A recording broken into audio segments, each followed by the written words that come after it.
Good evening, everyone. The faithful have arrived. Thank you very, very much for being here.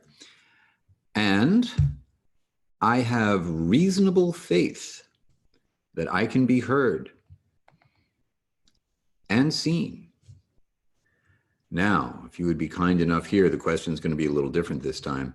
If you would be kind enough to confirm that I am being heard nicely, that is to say, the quality of the sound is acceptable to everyone's ears, please raise your hand. Yay! Thank you very much. That's very nice for a change. The technical difficulties of the past couple of classes have been rectified, I believe. So we will be able to continue without Max Headroom making his presence felt. So thank you very much for being here. It is a great pleasure, as always, to be able to spend this time with you.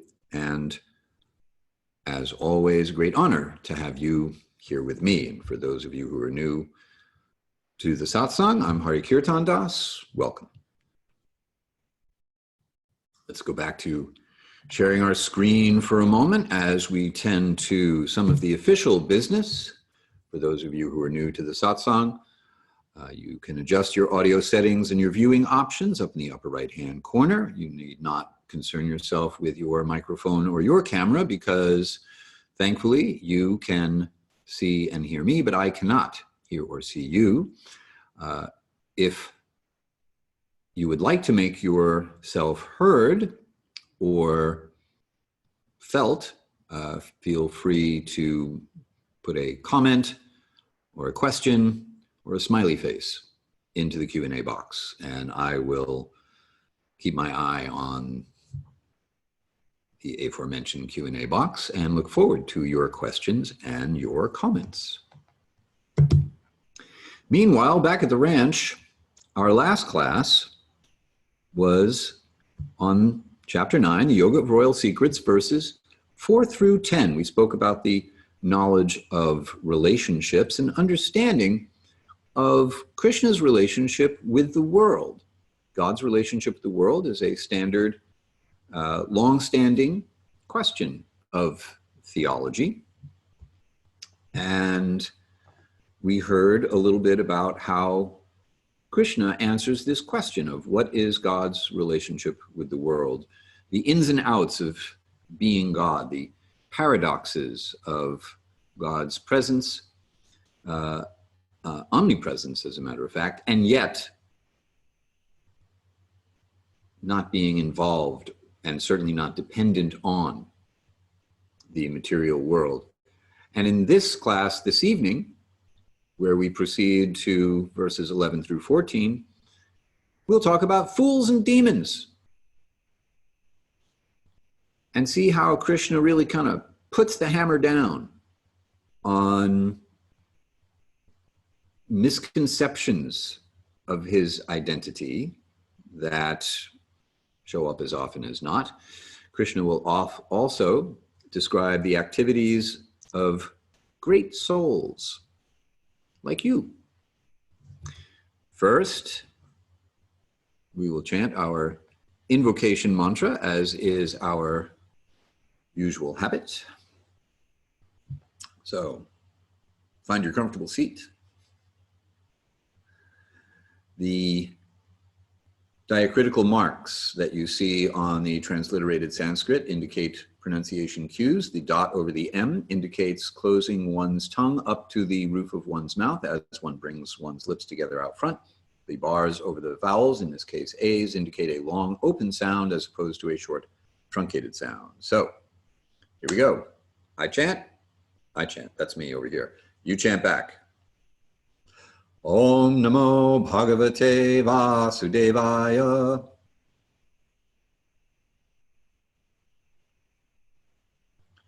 Om Namo Bhagavate Vasudevaya.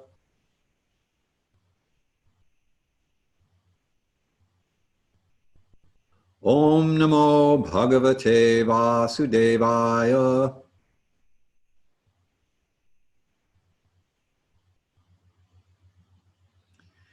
indicating the absolute reality, I offer my respects to the Supreme Person who is the all-pervading transcendence. Meaning of this mantra. All right, we're going to talk about fools and demons and the activities of great souls, but first, I'm going to tell you a story.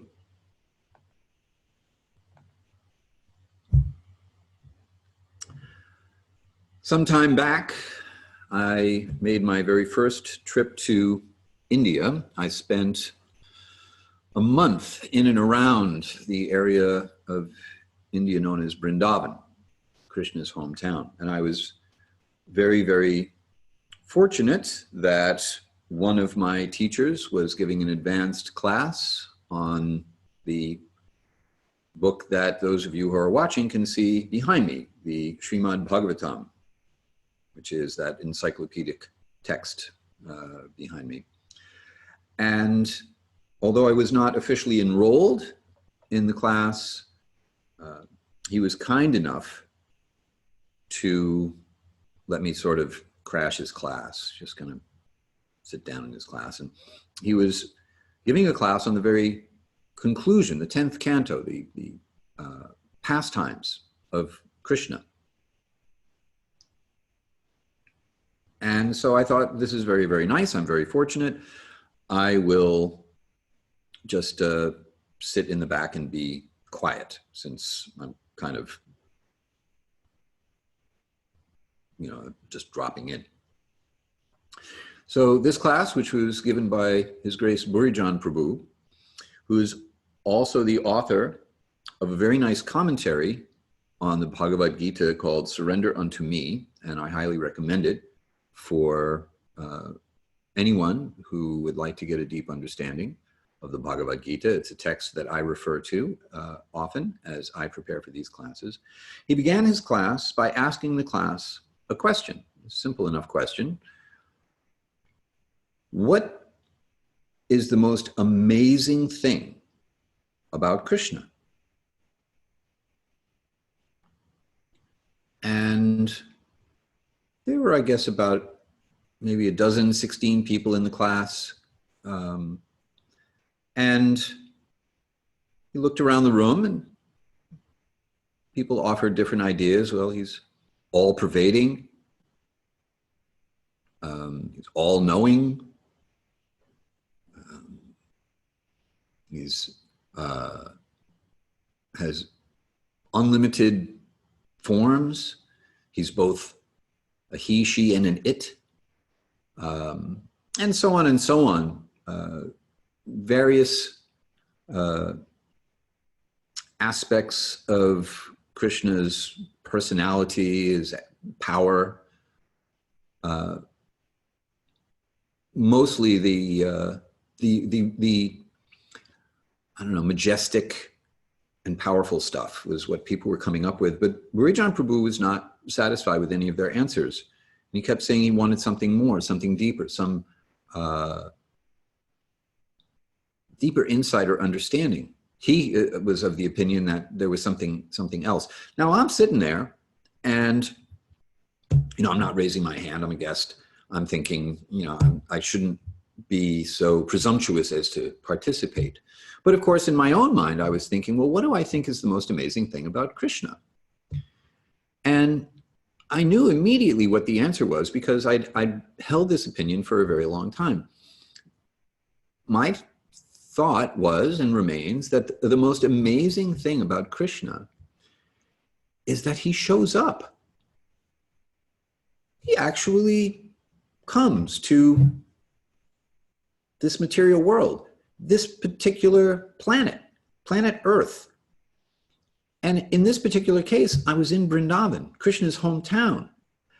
And so I'm thinking this is even more amazing because I'm sitting in the practically exact geographical location where the absolute truth, the supreme being, the Alpha and Omega, the beginning, middle, and end of all being, the sum total of reality, who is the source of reality and beyond reality, shows up in a charming, form of a human-like youngster and goes dancing with his girlfriends, the cowherd girls of Vrindavan. I thought that's insane. When I first heard that, it was one of the reasons why I rejected this philosophy completely. I thought, this is fairy tales. Doesn't even rise to the level of mythology. This is cuckoo for Cocoa Puffs. Like, who would believe that God would do this? And then in due course of time, I discovered that there was actually a very, not only coherent, but extraordinarily comprehensive philosophy that provided a logical foundation for why the supreme person, the supreme being, would show up as a charming, human-like, youthful person in a little rural place and go dancing with his girlfriends by the light of the moon on the bank of a river just because it's fun. Anyway, so that was what I thought. But as a guest in the class, I didn't really want to say anything. So I just waited for everybody else to say what they thought was so amazing. And none of their answers seemed to be what Burijan Prabhu was looking for. So everybody ran out of gas. Nobody had anything else to offer. And so he finally said, the most amazing thing about Krishna is that he shows up like a charming little boy right here in this place where we're sitting and goes out dancing with his girlfriends, the gopis.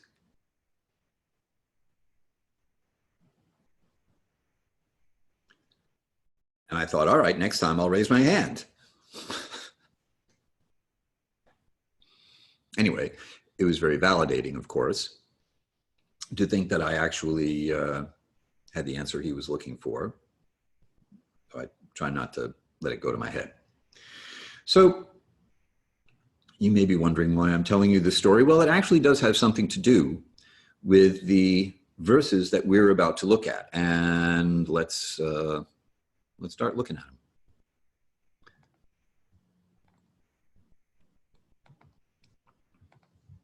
Okay, so these will be verses 11 through 14, translations and commentary. I will read just through the verses, as is our usual habit, and then we will look at each verse in detail. So verse 11, fools, disregard me for having assumed this limited human form. They do not know my transcendental position as the Supreme Lord of all beings. Text 12. Acting in vain, pursuing knowledge in vain, and baffled in their various aspirations, they embrace a demonic and godless disposition as they take shelter of my bewildering material energy. Text 13.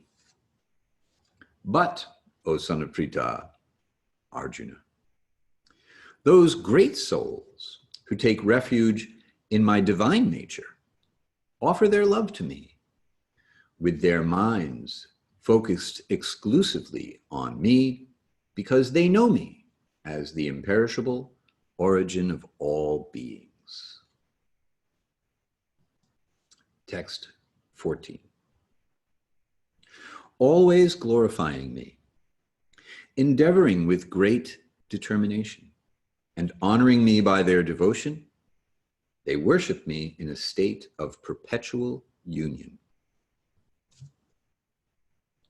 So those are our verses for this evening. And now we'll go back and take a closer look.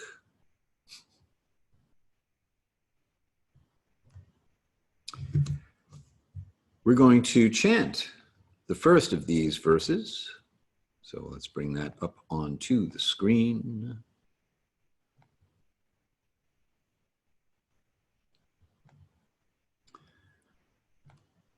And see where we're at with diacritical pronunciation cues. Dots over consonants or below consonants sometimes indicate that the sound is issued from further back in the mouth than might normally be the case in English. The dot under the S indicates a regular SH sound, sh, whereas a accent mark over an S indicates an SH sound from the very back of one's mouth, so it's more of a lower pitched SH sound. And I think that covers us.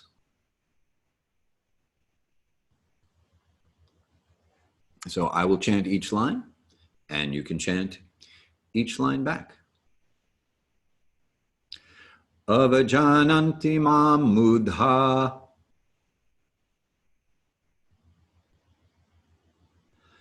manushim tanum ashritam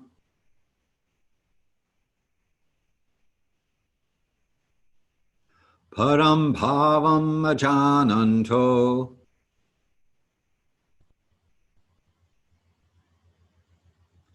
mama bhuta maheshwaram.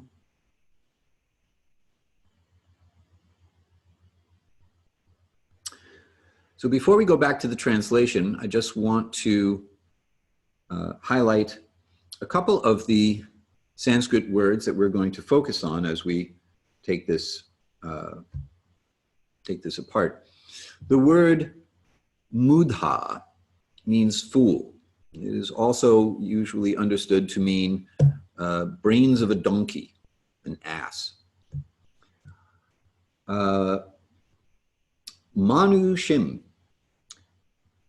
is in a human form, so the first word of the second line. And bhuta, of everything that be or all beings, in the last line. Mama, my, is possessive. So the last line, my, bhuta, of everything that be. Maheshwaram is a compound word, maha, which means great, and ishvaram, indicating Ishvara or Lord. So when two words are joined together with one vowel at the end of the first word and a different vowel at the beginning of the second word, they're merged together into a third vowel, basically mutate into something else and become one word, in this case, Maheshwara or Maheshwaram. So let's look again at the translation. Fools, donkey brains, disregard me for having assumed this limited human form. They do not know my transcendental position as the Supreme Lord of all that be, or you could also translate that as the Supreme Lord of all beings, or all being for that matter. All righty. So let's look at this in some detail. In our last class, we spoke a bit about the different Vaishnava sampradayas and how they develop on a historical basis, coming from, in modern history, Shankara's commentary on Vedanta that is a kind of crypto-Buddhism that establishes the idea of Brahman as the only reality and of this world as a illusory superimposition on Brahman. It doesn't actually have any real existence. And this is the most famous of the schools of Vedanta, even though it is, at least in India, not the majority held view. It has a great attraction for Western intellectual people.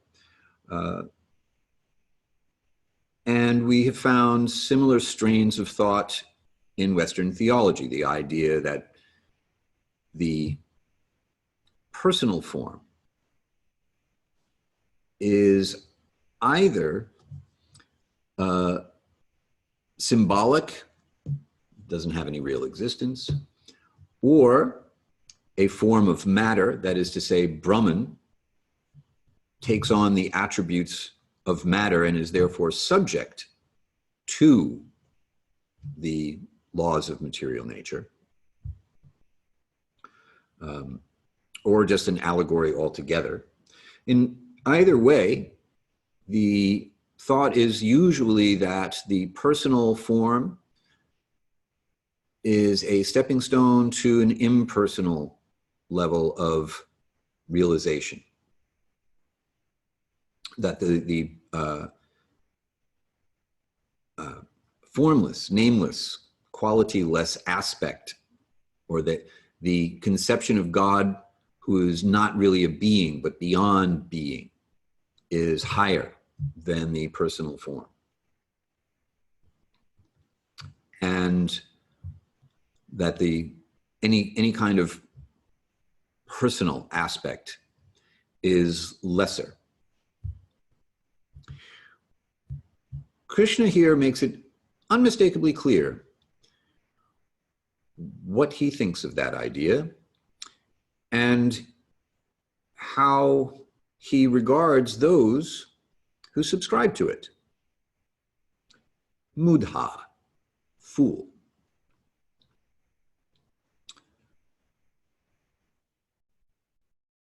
So one who disregards the personal form of Krishna, as we shall see in these upcoming verses, as far as Krishna is concerned, they don't really understand his transcendental position, which he has described in the previous verses when he gave us his explanation for what is his relationship with the world. So the primitive anthropomorphic idea of God versus the sophisticated philosophical idea of God is really what we're talking about here, and what Krishna is bringing the hammer down on. The projection of personal attributes on the absolute is one of the explanations for how we come to a personal conception of a supreme being in spiritual literature. That is to say, human beings who have to find a way to describe that which is indescribable because it has no features or describable qualities, come up with a form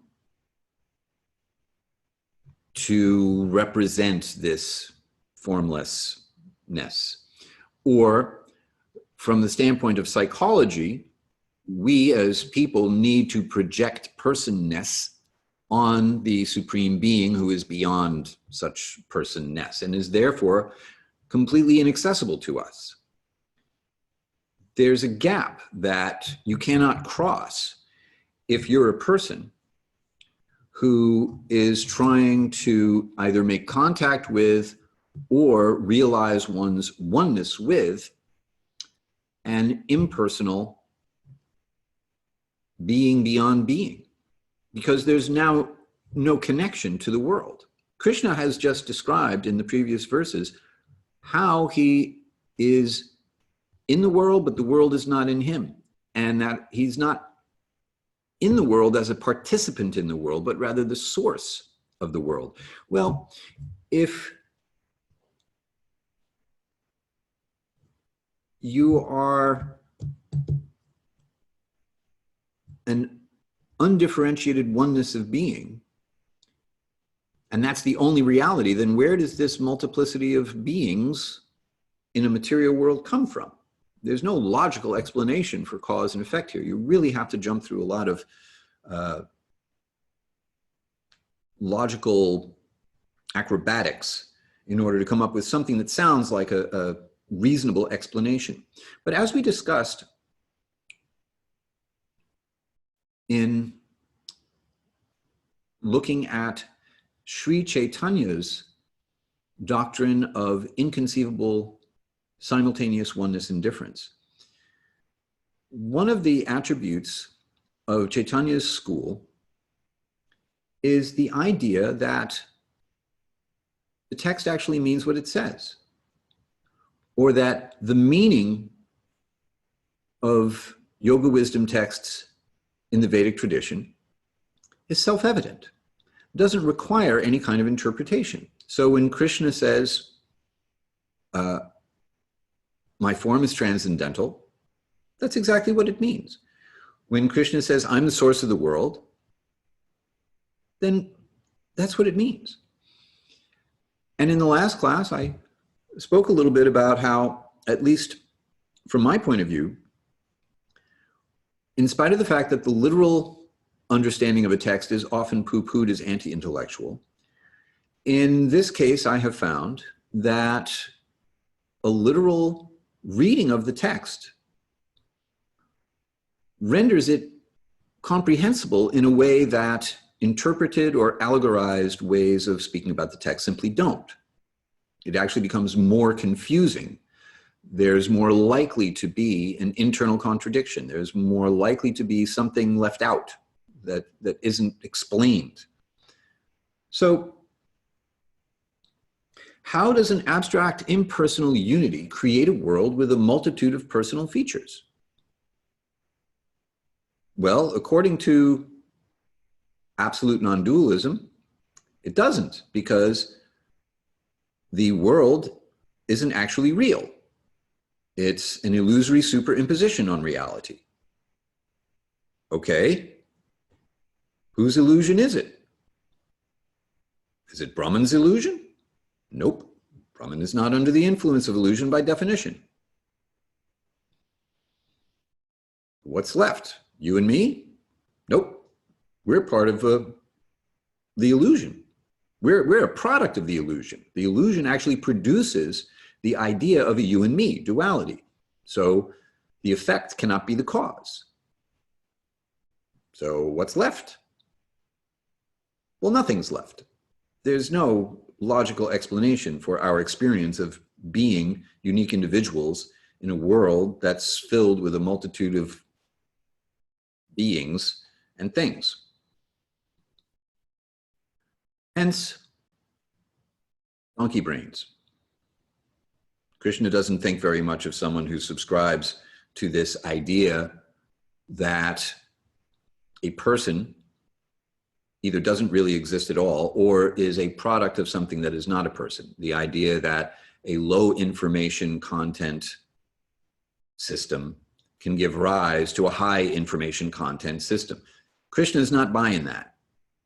As far as he's concerned, that does not make sense. And personally, I'm inclined to agree. If you have another opinion or a question about this, then please go ahead and state your question in the form of a question. Meanwhile, empirical scholars, people who study this professionally, tend to think of Krishna either as an ordinary human being or a mythological character. In which case, the Bhagavad Gita is an interesting anthropological book, but it has no value as a source of transcendental knowledge and can easily be questioned as spiritual wisdom. And what we think of the Bhagavad Gita is just as good as what Krishna thinks of the Bhagavad Gita. So that gives us license to interpret it any way we like, which is great for your ego, but probably won't really help anyone go beyond their own limitations. Now, I admit it's difficult to conceive of a human-like form that is infinite and minute, infinitesimal, and who controls the infinite and the finite, who is simultaneously within the world of their creation and beyond the world of their creation. Yeah, okay. I mean, I didn't buy it either at first, but ultimately I thought it made more sense. Here's an interesting thing about Krishna's appearance, like when he first shows up. Krishna appears then, now this is also described in the Srimad Bhagavatam, the 10th canto of which I was referring to, which you see behind me if you're seeing me, and is the book that was being spoken about in the class that I dropped in on in Vrindavan, Burijan Prabhu's master class, actually. The story of Krishna's appearance is pretty far out. He appears in the mind of Vasudeva, his father, and in our opening chant, the mantra, Om Namo Bhagavate Vasudevaya, Vasudeva refers to the son of Vasudeva, Krishna. So in Vasudeva's mind, Krishna appears, and from his mind, he appears in the womb of his mother, Devaki, and then his birth is kind of a magical birth. It's not an ordinary human birth. And he appears first in his majestic four-armed form. And there's a little bit of drama involved in Krishna's appearance. He's the 8th son of Devaki, and according to a prophecy, he is going to kill his uncle who has imprisoned his sister and brother-in-law for the sake of keeping track of their children so that he can kill them before they kill him. So Krishna appears in his Vishnu form, his Aishvarya form, the form where the majesty of the Supreme Being is first and foremost. It explains a plan to Vasudeva how we're going to get around the whole problem of his uncle's threat to kill the baby before it gets a chance to grow up and kill him. And then he assumes the form of a little human baby. The Supreme Person shows up with all the majesty of the Supreme Person and all the power and all that stuff, and then takes on the appearance of a helpless little human baby. That's crazy.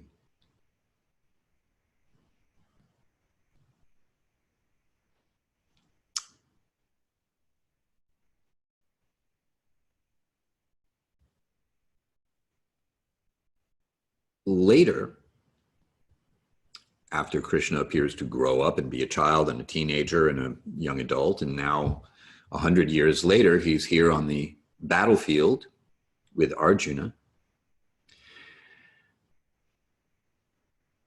We're getting a little bit of foreshadowing now into a revelation of how Krishna is the Supreme Person within the world and how his energies are not actually different from him. Or to put it another way, how he is simultaneously one with and yet different from his energies, including the material energy that makes up this cosmic manifestation. He's going to reveal this form a couple of chapters from now to Arjuna after he gives Arjuna the divine vision by which he will be able to see it. And when Arjuna sees this incredible vision of how Krishna is the universe and yet is beyond the universe, he asks Krishna to put the genie back in the bottle and go back to being manifest in the form he knows and loves, his human-like form, his charming, beautiful, ever youthful, human-like form. Now, obviously, an ordinary human being cannot show up in a four-armed form and then appear to be a little baby and cannot then grow up and exhibit the amazing, totally psychedelic light show of the universal form and then go back to being a regular human being. Only the Supreme Being would be able to do something like that. And if we accept Krishna at his word, then this becomes comprehensible.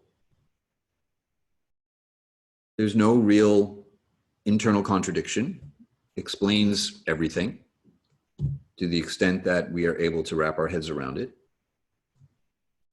Why would we not accept the direct meaning, the self-evident meaning of the text? I think that's a good question to ask ourselves. And Krishna will also address this issue. Why would someone not accept this? Which brings us to the next verse. Verse 12.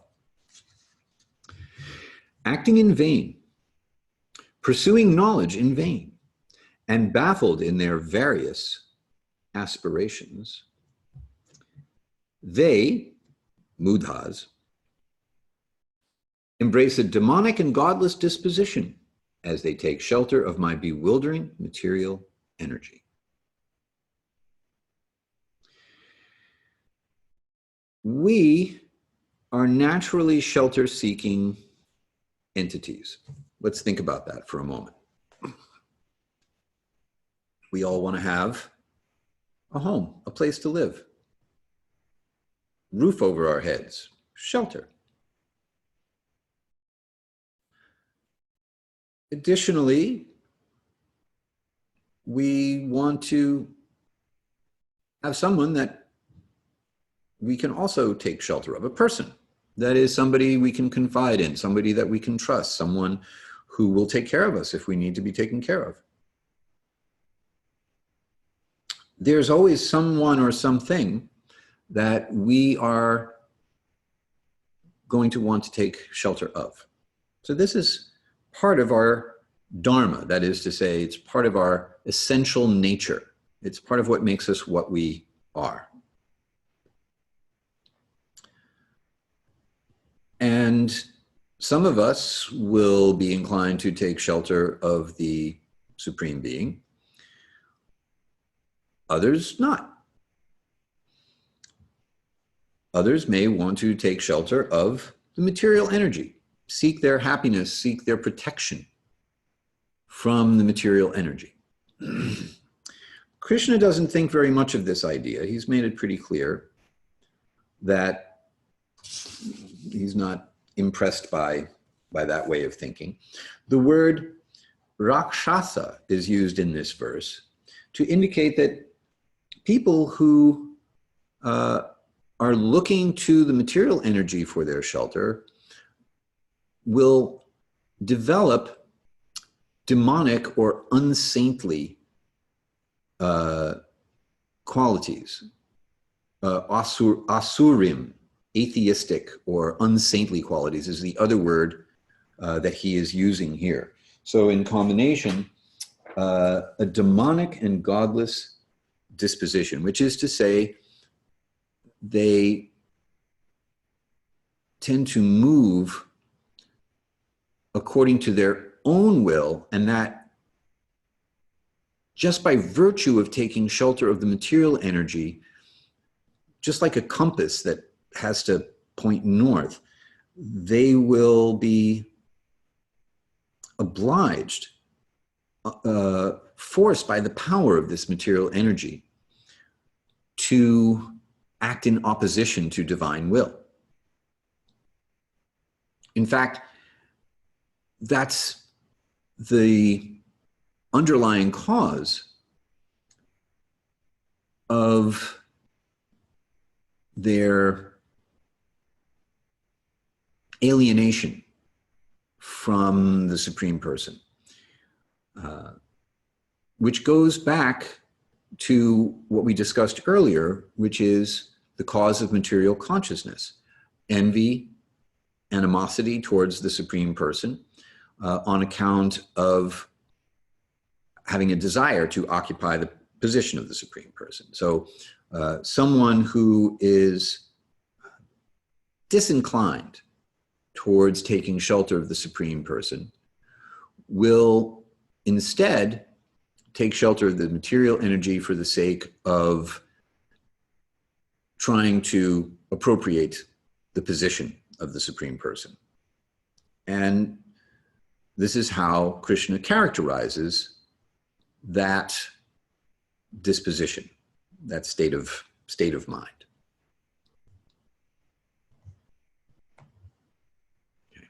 Okay.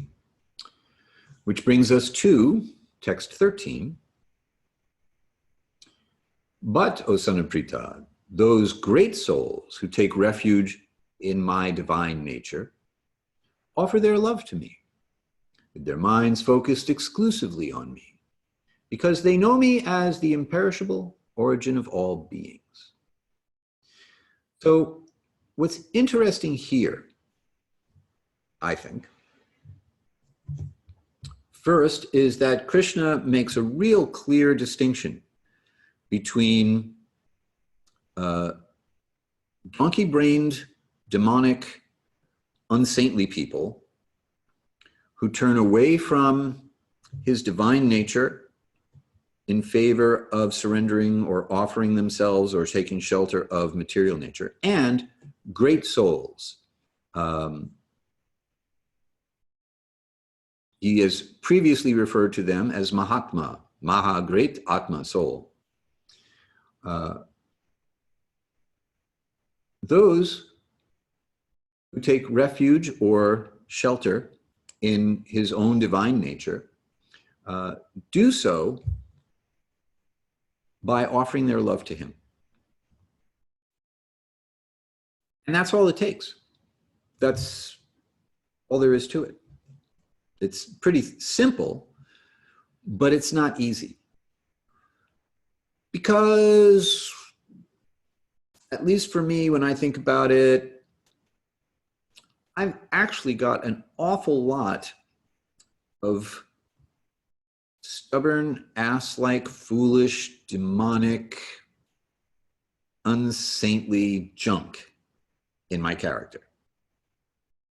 It's just an unfortunate and true fact. And it's there because I have been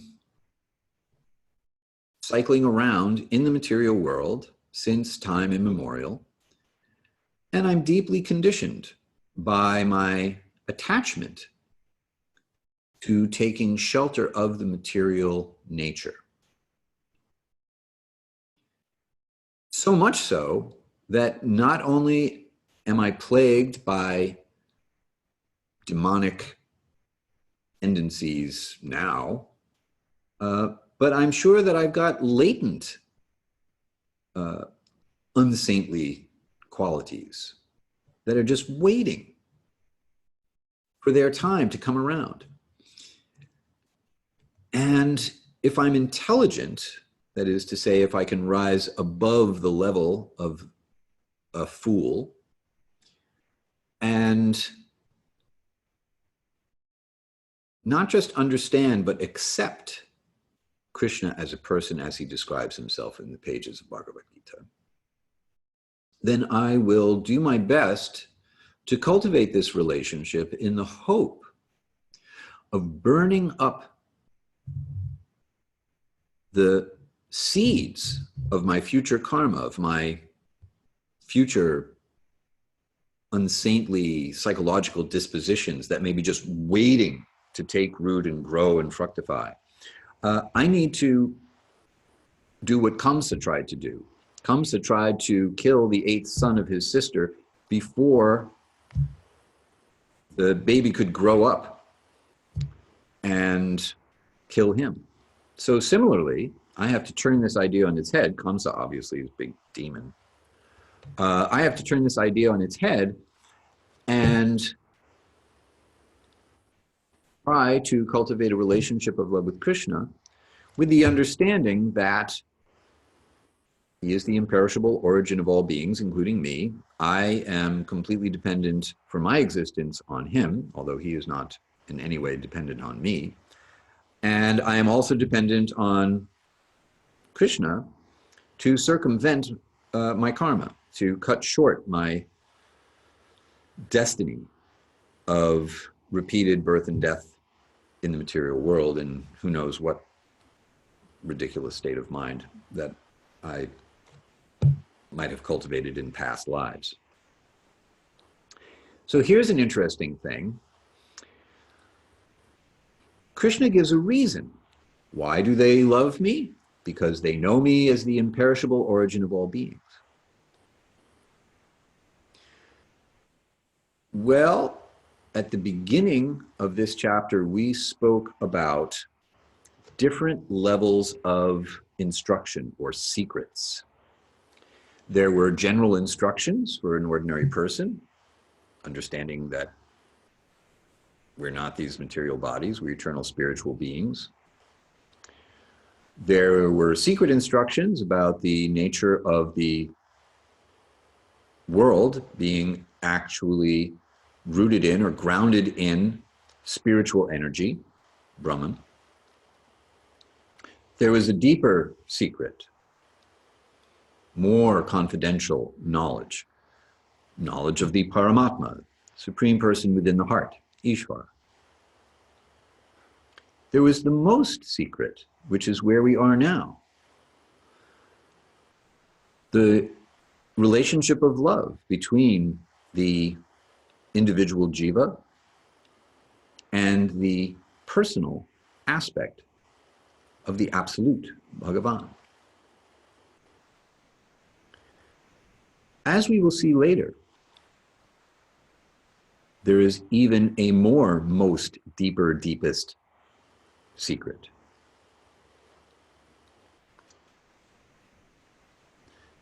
And it has to do with the reason for loving Krishna. Because there's something beyond love motivated by knowledge of Krishna's position as the supreme, ultimate Lord of all beings. We'll get to that later. What we'll get to now is, what do great souls do when they are expressing their love? So let's take a look. We're going to chant this verse as well. This will be the last verse for this cluster of verses. And on the second line, at the end of the second line, you will see that there is a dot under the H. That means that the vowel behind the H will echo back. Now, even though that's a long vowel in this case, with a bar over the A, the echo back will still be a short version of that vowel. The C, which you will see in a couple of places in this verse, is actually a CH sound. If you want a S sound, you get an S. If you want a K sound, you get a K. The C is always a CH sound. And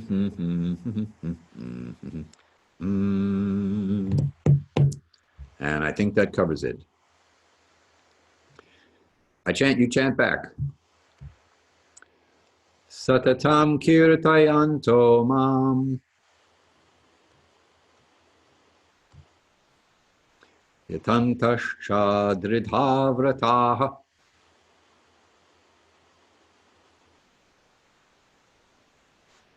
namasyantascha mam bhaktya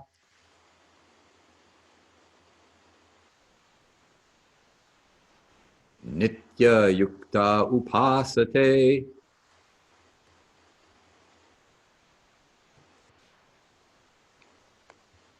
Translation.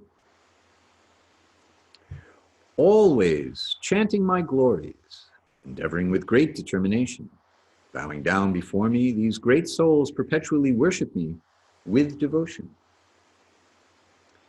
Which can also be translated as always glorifying me. Kirtan, Kirtayanto mam, glorifying me. So kirtan means glorification. Endeavoring with great determination, and honoring me by their devotion, bowing down. So that would be namasyantash, bowing down or offering obeisances. They worship me in a state of perpetual union. So yukta, nitya yukta. Let's go back for a moment and look at this Sanskrit. So the translation I utilized was directly from Bhagavad Gita as it is by His Divine Grace A.C. Bhaktivedanta Swami Prabhupada. And the second translation I gave you this time was my translation. So satatam, always. Sat, eternal, eternality. So satatam, all the time. Kirtayanto mam, so chanting or glorifying, particularly glorifying by chanting. Then, yatantas cha, also by endeavoring, dridha vrata, so a great vrata. A vrata is like a vow. So dridha vrata means with intense determination, making a vow. Then namasyantash cha, also offering respects to, like namaste. Mam, me. Bhaktya, devotion, bhakti, by means of devotion. Offering respect by means of offering devotion. Then, when one does that, nitya, eternal, yukta, yoking, connection. So, eternal connection, eternally linked or perpetually engaged. This is something that remains unbroken. Upasate means worship or offering.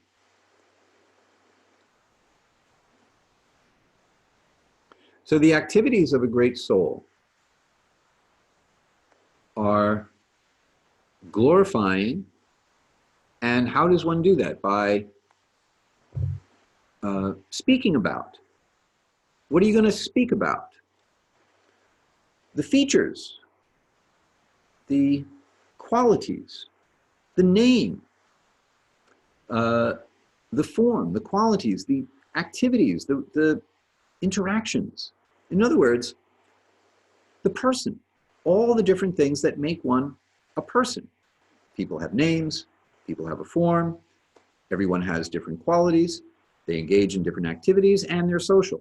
To be a person means to be in relationship with other people, which means there has to be some accommodation in reality for a person who has relationships with other people, which totally knocks out the possibility of an impersonal, undifferentiated oneness as being the ultimate goal of the yoga of the Bhagavad Gita. It just doesn't make any sense. How would kirtan, chanting the glories of the name, form, and qualities and pastimes of a product of illusion,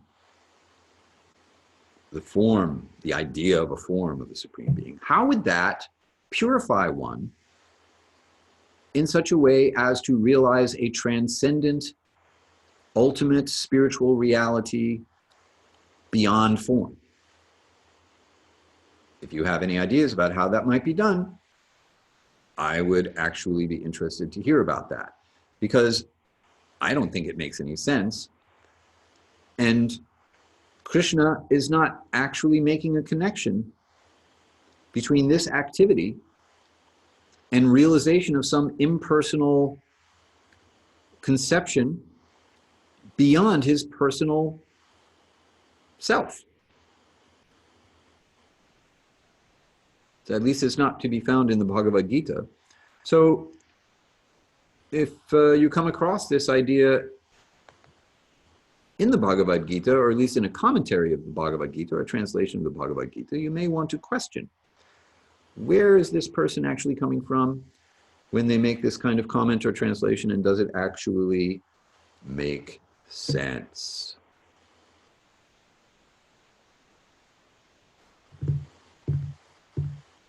What does Krishna think of the person who translated or interpreted the Bhagavad Gita in such a way?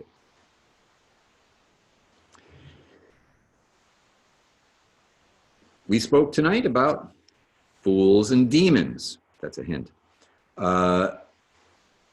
And activities of great souls that stand in stark contrast to the mood and inclinations of fools and demons. We covered verses 11 through 14, where Krishna kind of brings the hammer down on impersonal philosophy.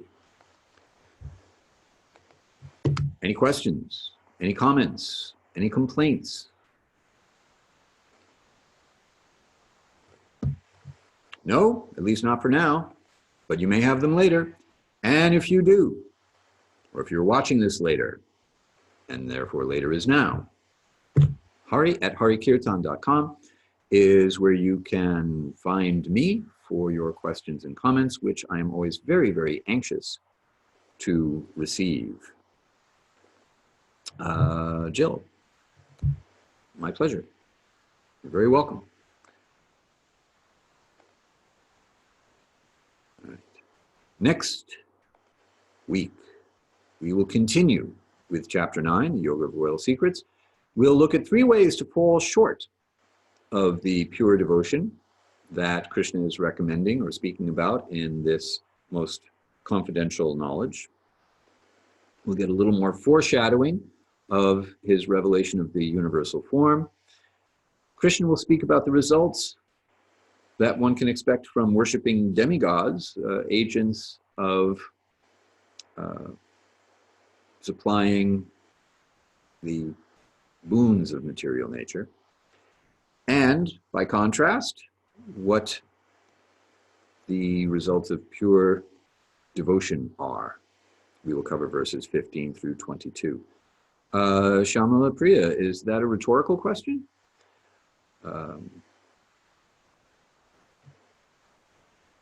Because it may take me a while to answer that question if it's not. After all, Ananta Shesh, the 1,000-headed serpentine incarnation of Krishna in expanded form, has been trying to answer the question, how wonderful is Krishna, since time immemorial, and he hasn't finished yet. So it may be a while. Anyway, thank you very much. It's always nice to see you here. It is nice to see all of you here, and I am looking forward to seeing you all again next time. I hope you all have a wonderful rest of your evening or rest of your week or whatever it is you are having the rest of. Thank you very much once again for being here. It's always a great pleasure to spend this time with you and a great honor to have you here with me. I hope to see you all next time.